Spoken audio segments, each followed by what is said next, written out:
Hello, hello. How's Hello, it going? hello, hello. I was just showing off my new found toy. Well, that's true. Magnifying glass, Okay. Really cool. Hello to you once again.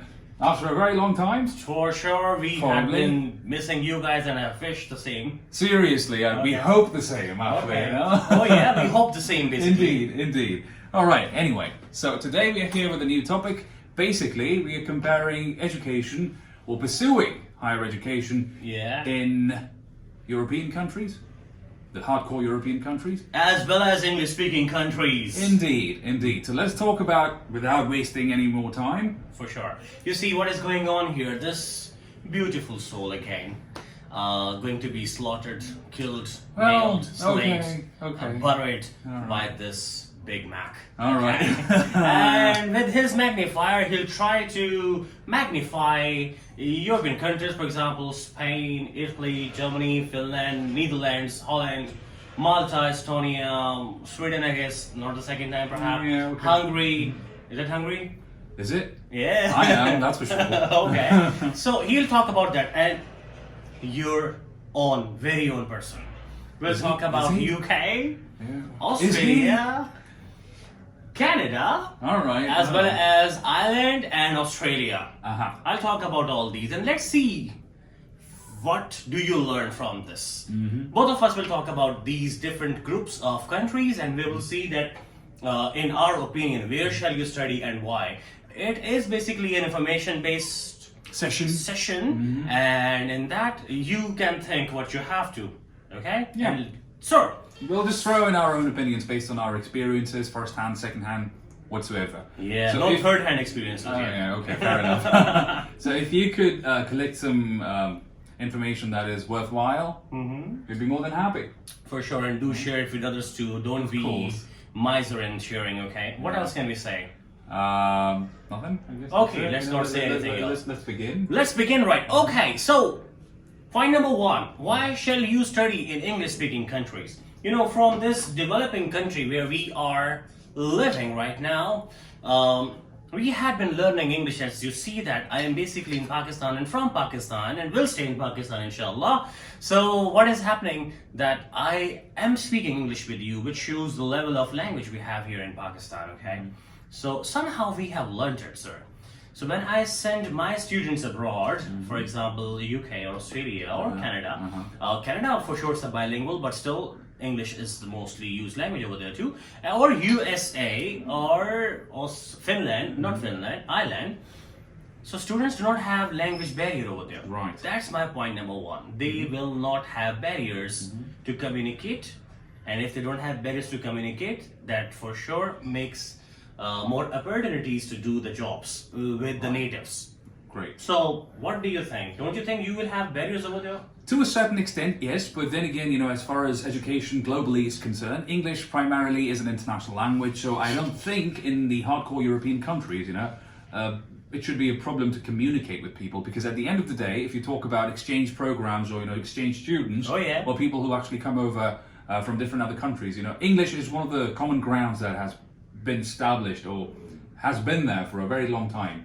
It's only recently that Great Britain actually got out of, the European Union or, courtesy of Yeah, Brexit and all luckily, that. yeah, right? they are happy about it. But until recently, they were part of it, and it had been a long time ever since they, actually, communicated in English language. Okay. I mean, that's the idea. So even now, even Yeah. today, with Great Britain being out of the equation, English is primarily one of the languages that is, preferred over others, considering people's proficiency in it from across the globe. Right, okay. So yeah, I mean, you may not have that kind of edge as you would have it, in Canada or US or any other English-speaking countries. But then again, it shouldn't be that serious of a problem, as per my opinion. And experience. Well, let me just drag upon it a little. Please. If you say that it won't be, please keep having it, because you need to digest my talks. Of course, Okay. of course. So what has happened exactly is that you said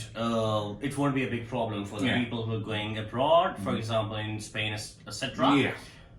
Don't you think, sir, that the person who is unable to understand the basic language of someone, and besides, after every border, he has to change the language, and he has to understand the language and their ideologies. So would he be fine in living 26 or 28 European countries with knowing nothing about the language? And besides, one more thing.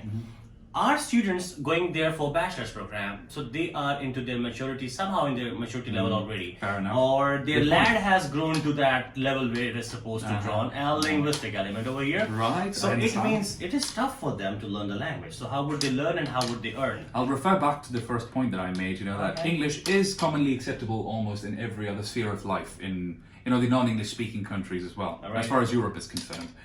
With that said, the second point is, I guess if you get the opportunity to learn a new language, maybe not that proficiently, Okay. but then again, even if you get it, All right. the opportunity basically, Okay. to learn a new language, to explore a new culture, I don't think it should be a problem. I see it as a plus, all right? So then you should apply Zeta Plus and enjoy with the tea you have. Right, cool. Okay. No, Sir Kasser, again, I'm not coming to the language now. Coming to the second point. You see, people who from such countries, they don't only want to study over there, they want to earn some handsome amount, right? Now let me get to the next point. Oh, Shall I? okay. Shall I Oh, interrupt please, you? okay, no All right. problem, keep Sorry. doing that. But then again, I believe European Union gives you this unique opportunity to actually study in one country and maybe serve in another, which means more job opportunities. All Right? right, okay. I mean, if you're stuck in one country, imagine the possibilities, all right? There could be one industry that could be prevalent over there, but in European Union, Yeah. let's say in Germany, you have a lot of engineering students, all right? Or There the- are many, yeah. Exactly, or the engineering industry is quite, what would be the right word? Evident over there. Right, okay, fair enough. Okay. But then again, the idea is it's more of a thing over there, in Germany.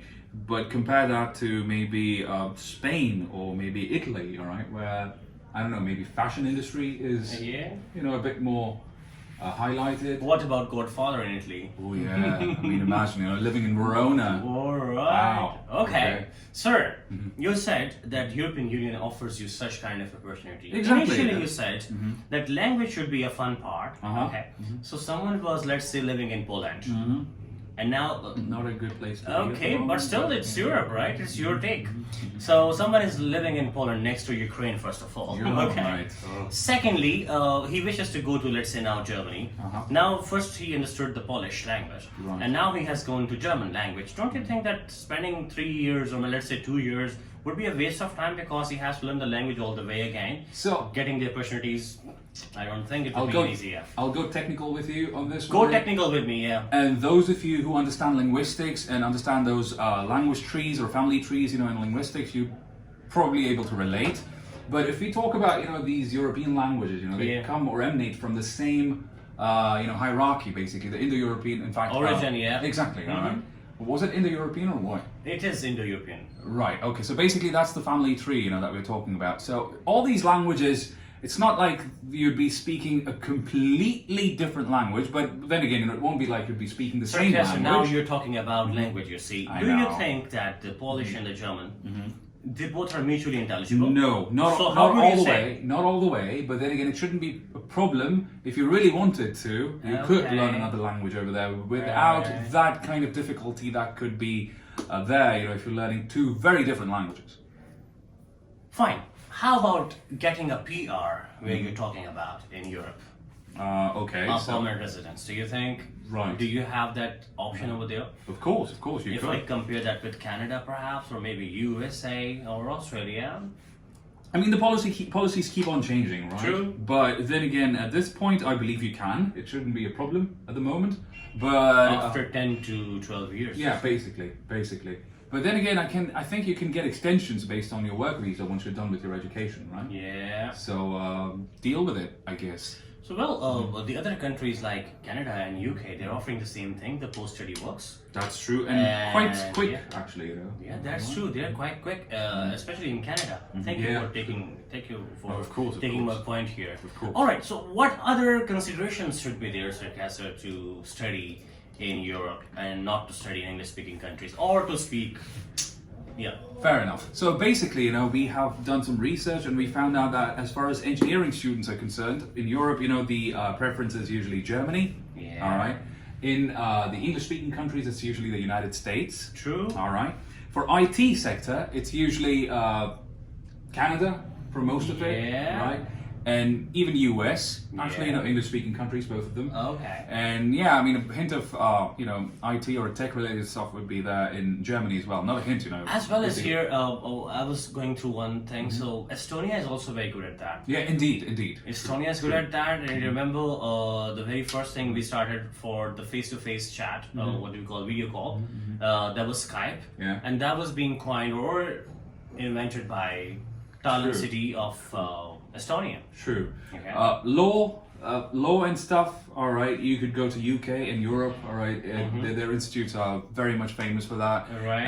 Fashion industry, most definitely Europe. All right, and as far as education is concerned, there is this aspect that we wanted to talk about, and now we will. Just caught up to it. Yeah. The idea is that the welfare states that you have, in Europe or European Union, they kind of allow you to, complete your education, at least in, public sector universities or colleges or schools, almost free of cost. Well, I agree with you. Yeah, to a certain I agree extent, with you. But you at see, least. there is a technical thing. As Sir talked about linguistic perspective, I'll talk about the consultation perspective here. Certainly. You see, in Italy, there are many students in Pakistan who have applied last time, and what happened eventually? They did not get the embassy appointment. Right? Yeah, okay. That's a big problem, right? Yeah. Bureaucracy, that so sucks. yeah, you got let's say free education, but you don't get the appointment. So how would you fly? Agreed. Secondly, bound statement in Germany and in Norway, and required 6.5 bands of IELTS 6 each, which is quite a task for most of the students. Indeed. And if they're going to, let's say, UK or Australia, they can go with some other tests as well, Duolingo, PTE, or as well as passport test or university internal test. Such kind of opportunity is not too much available over there. Right. Besides, in Italy and in Norway, as well as in Germany, they require basic 3 CGPA. And the one who does not have 3 CGPA, how would he fly there? That is the one who has to go to UK as well. I am comparing that on the grounds of the consultancy perspective. Okay, so that's pretty much about it, sir. About the budgets, etc. For sure, there are some areas in Europe which are kind of less or maybe cheap as compared with English-speaking countries. But there are many universities who are giving you scholarships as well as some partial scholarships. And fully funded scholarships is a kind of a task. They're rare. That is they're rare. So that is a thing about the post-study works. Yeah, that is another question. Well, if you're doing your PhDs, then I believe it shouldn't be a problem. All right, because you already get your stipends, from the institute, or they're already taken care of. But then you're bound to not work. You are. But then again, the thing is, once you're done with your work, I mean, if you're a good student, probably, with good research and stuff, I'm not a good student. Me neither. You probably end up, getting a good job offer, maybe from the institute itself, or maybe, a company, maybe in the same country. True, sir. Actually, when we talk about both, let's say that two states, English-speaking states as well as the European states, for example. So they both have their own perks and benefits, right? True. Agreed. But the person, him or herself, has to be that intelligent to understand that which area suits him. And besides, I would suggest here, if you have any of your family personnel somewhere, as well as any of your friends, or the one who are the trusted, loyal people, if they are somewhere in some area, try going there first of all. True. Because help a lot, yeah? Exactly, because in the beginning, whenever you move to a certain place, lodging, getting around town, True. these are the things, that Finding job. Exactly, these are the things that And are finding actually matter. girlfriends too. Ooh, all right, now we're getting somewhere. All right, okay. Now, by the way, if your mom is there, so it's likely that the maternal cousin would be there as well. Oh, come on, cousin Or marriage is- paternal. He's a weird man. He's a Okay. weird man. Getting a PR is not that easy, Oh, that's a give or take sort of And situation. PR as well as PR.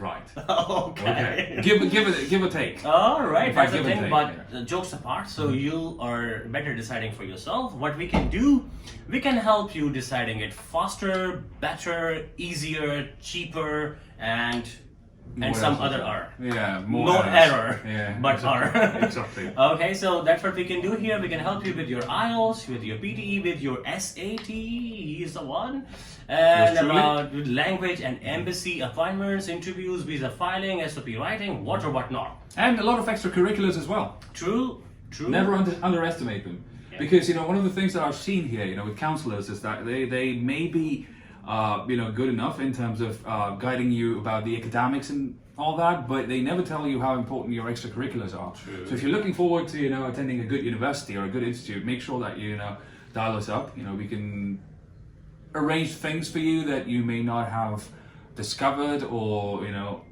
been through. For sure. You see, Right. sir, if a person is applying for the very first time in the family history, no one has applied, Uh-huh. and let's say we take almost 10 cases a day. Yeah. That's the difference, right? Exactly, right. One is applying 1,000 cases a year, and one is applying just 1,000 times for one university. So Yeah. consider for that reason you require the people, and mind you, the people they should be the one who have read MOUs with the universities themselves. Other than that, they will send the file. For example, I will send the file to him. He will send the file to someone else, and someone else will send to the university. You will ask from me. I will ask from him. He'll ask Yeah. from him, and Shame. eventually. It would be so exhausting for you, and mind you that the persons should be language-based persons, okay? They can help you in many ways. Indeed, indeed, Yeah. that is true. Not blowing our own trumpets, but then again, it is true. You know, Yeah, you can that's always the do your thing. own research. And if you have any queries for that purpose, you can come to I8 Markaz Islamabad. We have 3 offices here in Blue Area Expressway. Most importantly, we can help you on the phone call as well. For free assessments, you can dial 873-1234 or 0331-873-1234. Sir, sir. All good now. Yeah. I guess, you know, we are good to say goodbye. True. Not forever, of course. Okay, and keep drinking, right? It says drink.